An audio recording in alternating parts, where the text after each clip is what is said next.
Bienvenue dans les réserves des musées de Saint-Omer. Vous ne le savez peut-être pas, mais elles sont un des cœurs d'action de l'équipe du musée. C'est ici que cette dernière étudie les œuvres, les inventorie ou encore les sélectionne pour les exposer. Aujourd'hui, pour nous guider dans ce lieu fermé au public, nous sommes accompagnés du conservateur des musées de Saint-Omer, Romain Saffray, bonjour. Bonjour.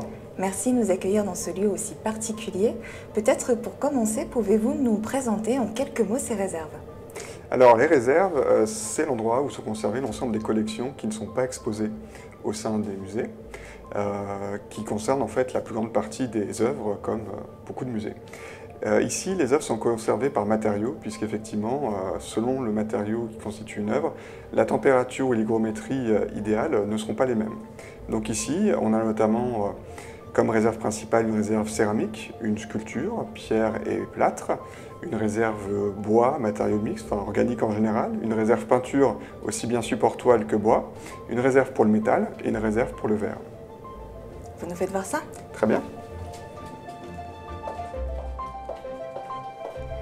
Alors Romain, nous sommes dans la salle des tableaux et si j'ai bien compris, il y a ici une œuvre en attente de restauration qui a été peinte par Léon Belly, artiste né à Saint-Omer. Une rue de sa ville natale porte d'ailleurs encore son nom aujourd'hui. Est-ce que vous accepteriez de nous montrer son tableau ? Tout à fait. Alors il s'agit d'un tableau représentant un harem, puisque Léon Belly est un peintre orientaliste du 19e siècle. Et on sait que le thème des femmes en fait, de harem était très prisé dans ce courant de peinture. Donc on a là un tableau tout à fait caractéristique et malheureusement il n'est pas présenté alors que c'est l'œuvre dans nos collections la plus typique, on va dire, de cet esprit de Léon Belly. Alors comme vous voyez, il y a un certain nombre de papiers japon qui sont donc des papiers intissés, enfin comme tous les papiers, mais qui ont la particularité d'être neutres, qui permettent de protéger la couche picturale pour éviter qu'elle ne tombe en cas de soulèvement. Il y a également un certain nombre d'opacités du vernis, c'est-à-dire que le vernis a tendance à s'oxyder, un phénomène chimique qui n'est pas encore très bien connu, mais c'est facile à traiter concrètement, il suffit d'enlever la partie supérieure du vernis. Et puis le cadre, qui a quand même des morceaux de plâtre qui menacent de tomber, qu'il faut mettre en place avant de pouvoir lui faire rejoindre l'espace consacré à Léon Belly au sein du musée Sandelin.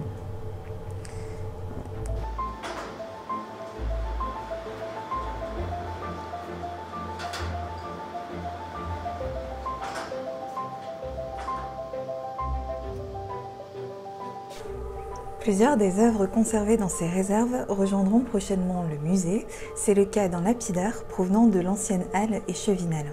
Situé sur l'actuelle place Foch de Saint-Omer, ce lieu d'exercice du pouvoir judiciaire au Moyen-Âge a été détruit en 1832, remplacé en 1840 par l'ancien hôtel de ville, actuel moulin à café. Romain, que pouvez-vous nous dire sur ce lapidaire ? Alors, cette collection a été constituée au moment de la destruction de l'édifice, qui a été assez sommairement étudiée et publiée par des champs de pas quelques années par la suite. Les éléments prélevés, qui sont au nombre d'une vingtaine, sont essentiellement des culs de lampe, c'est-à-dire ces éléments qui se trouvent à la naissance des arêtes qui portent les voûtes et qui très souvent au Moyen-Âge étaient un support d'ornement. Alors on voit ici deux culs de voûte avec des bourgeois, sachant qu'il y en a d'autres avec des anges qui sont déjà présentés au sein du musée Sandelin.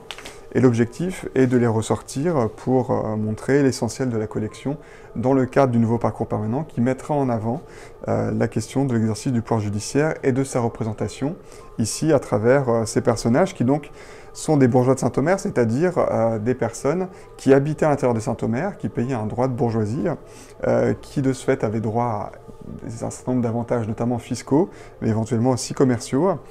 Et c'est donc une manière, en fait, finalement, pour la commune de mettre plutôt en scène ses propres membres. Alors, on a deux costumes très différents. On a un costume tout à fait typique de l'époque des culs de lampe, c'est-à-dire de la fin du XIVe siècle, avec la collerette, la capuche.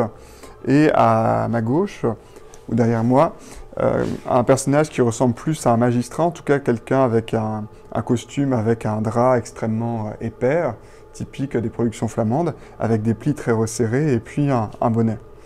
Donc ces deux personnages sont tout à fait typiques de leur époque et en même temps nous ont une petite charge émotive du fait de la manière dont ils sont représentés avec ces jambes repliées un peu amusantes. Nous nous trouvons dans la salle des matériaux mixtes, impressionnante tant par la diversité de ces objets que par leur histoire. Alors Romain, si je ne me trompe pas, ces œuvres n'ont pas vocation à rester éternellement dans les réserves. Elles rejoindront le musée Sandlin dans le cadre d'expositions temporaires, mais feront aussi l'objet d'actions hors les murs ou de prêts. C'est bien cela ? Tout à fait. Les œuvres sont conservées pour être visibles, que ce soit du chercheur ou du public, essentiellement du public.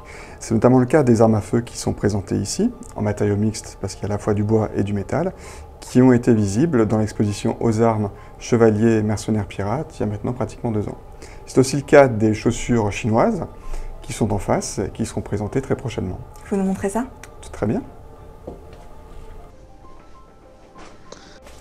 Donc voici une paire de chaussons chinois, parmi ceux dont je parlais, enfin de chaussons de chaussures. On a donc des objets en soie brodés d'or et d'argent, qui sont des objets extrêmement travaillés, avec des couleurs très vives, qui sont dans un état de conservation, disons, inégal, et qui sont présentés prochainement hors les murs, notamment à Longnes.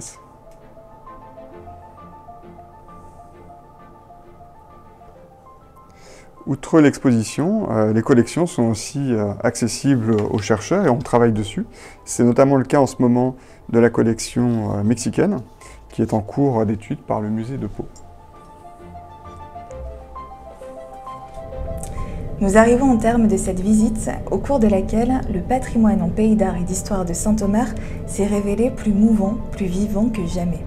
Restauré et étudié par des professionnels, admiré par les visiteurs du musée, si nous pouvons être certains d'une chose, c'est que le patrimoine n'a pas fini de nous révéler tous ses secrets.